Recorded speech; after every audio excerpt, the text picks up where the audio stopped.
Hola a todos y todas, bienvenidos a la clase número 12 sobre el deber de dispensar igualdad de trato y la prohibición de discriminación. Esta obligación se desprende de los derechos y deberes de las partes. Es la obligación que tiene el empleador de dispensar igualdad de trato en igualdad de circunstancias hacia los trabajadores. Este concepto es una derivación de una obligación más general que excede el ámbito del derecho del trabajo y se relaciona de algún modo con la igualdad y la no discriminación. Esta idea de igualdad y de no discriminación tiene raigambre constitucional y también se sustenta en el derecho internacional de los derechos humanos.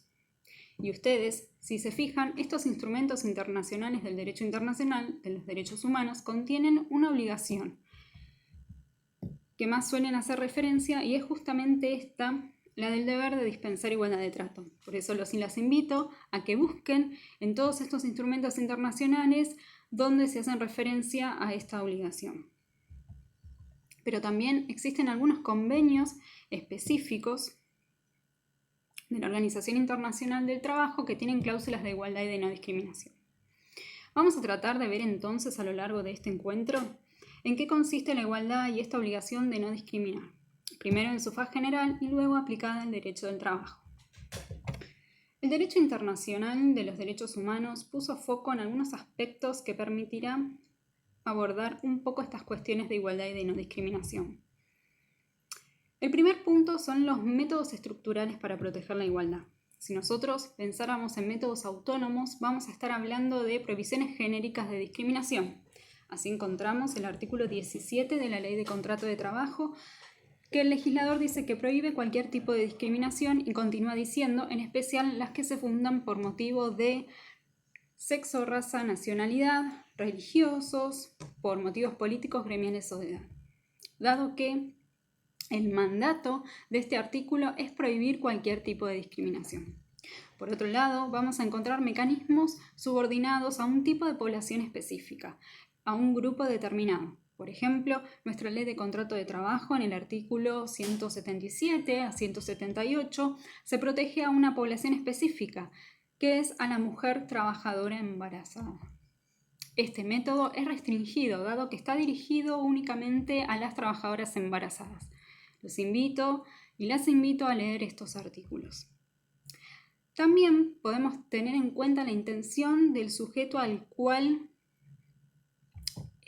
se lo determina o cuál es el efecto del acto discriminatorio. Es distinto entonces lo que va a perseguir en una o en otra de cada una de estas variantes de protección de discriminación. Aquellas que consideran que la discriminación se configura y que tiene que haber una intención por parte del legislador, o si por el contrario se pone en foco en el efecto que va a tener ese acto discriminatorio y se considera que esa conducta es discriminatoria. En el derecho del trabajo vamos a encontrar normas tanto en uno como en otro sentido. Por ejemplo, cuando el convenio 111 de la OIT, relacionado con la discriminación en materia de empleo y de ocupación, diferencia lo que hablamos hace un ratito y hace hincapié en el efecto que va a tener el acto discriminatorio en el inciso 1, cuando dice que se va a considerar discriminatoria a los efectos del convenio cualquier distinción, exclusión o preferencia basada en motivos de raza, sexo, religión, opinión política, ascendencia nacional u origen social que tenga por efecto anular o alterar la igualdad de trato en el empleo y en la ocupación. Es decir, aquí se hace hincapié en el efecto cuando se produzca esta anulación o alteración de la igualdad de oportunidades en el empleo y en la ocupación.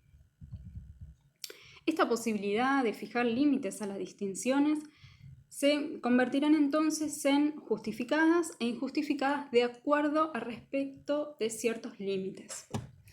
Y esto se encuentra íntimamente vinculado con el concepto que nosotros tenemos y que le damos a la palabra discriminación e igualdad de trato. En cuanto al límite, pienso, por ejemplo, diferentes categorías.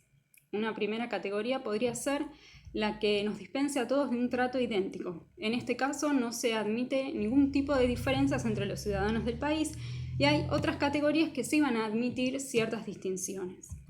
Y esto no está mal, es decir, tenemos que poner el foco cuando la discriminación es arbitraria, y esa es la discriminación hostil y la que merece reproche. Inclusive nosotros todo el tiempo hacemos discriminaciones o distinciones.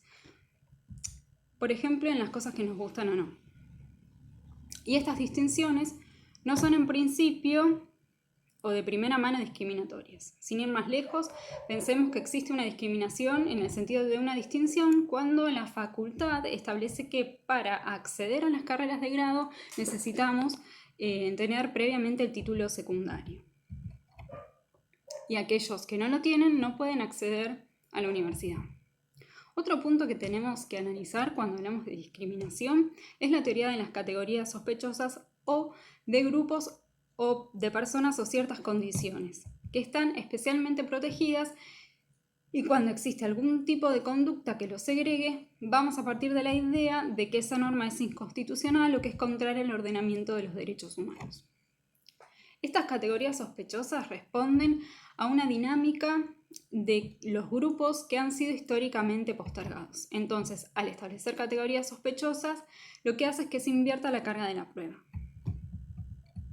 Pensemos, en cuanto a categorías sospechosas, el rol que tiene la mujer en el derecho del trabajo, que si bien somos mayoría a nivel mundial, existen ciertas normas que privilegian el acceso al empleo. Y el fallo emblemático en este punto, que seguramente lo habrán estudiado en la asignatura de Derechos Humanos, es el caso Fredo, ¿sí? En ese fallo se ha establecido que se establece un cupo de acceso al empleo a las mujeres, donde se las privilegia por sobre los varones. ¿Por qué? Porque esta empresa no contrataba a las mujeres y argumentaba que las mujeres no podían cargar con los kilos de los tachos de helado.